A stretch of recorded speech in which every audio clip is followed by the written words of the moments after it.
યાર બીજા બધાનું તો મને ખબર નથી, પણ મારી વાઈફ જે છે ને પ્રિયંકા એકદમ અલગ છે. એમ કોઈ દિવસ જે છે ને એની કોઈ જાતની ડિમાન્ડ હોતી નથી, કોઈ દિવસ કમ્પ્લેન કરતી નથી, અને ક્યારેય પણ મારે મારા ફ્રેન્ડ્સ જોડે બહાર જવાનું થાય ને તો મારું માથું દુખે છે કે એવા કોઈ પણ જાતના બહાના એ નથી કરતી.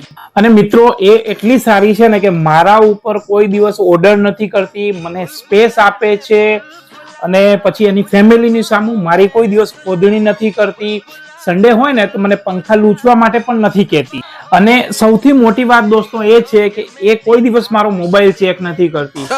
અને બીજી ઓર વાત કહું તો હજી એ જે છે ને એ જે છે ને એ મતલબ એટલું સરસ રીતે એ જે છે ને એટલી સરસ રીતે મતલબ મારા માટે મોઢે તો 10 વાક્ય નહીં બોલી શકતા. આ પોપટની જેમ રટાયા હતા એ 10 વાક્યો તમે નહીં બોલી શક્યા મારા માટે. મારી વાઈફ બહુ શાંત સ્વભાવની છે. મારી વાઈફની આવાજ કોયલ જેવી છે. મારી વાઈફ જે છે ખખડી ના બોલો. મારી વાઈફ જે છે ને મને બહુ સારી રીતે રાખે છે. બસ બસ આ બધું મોઢે કરવાનું હતું.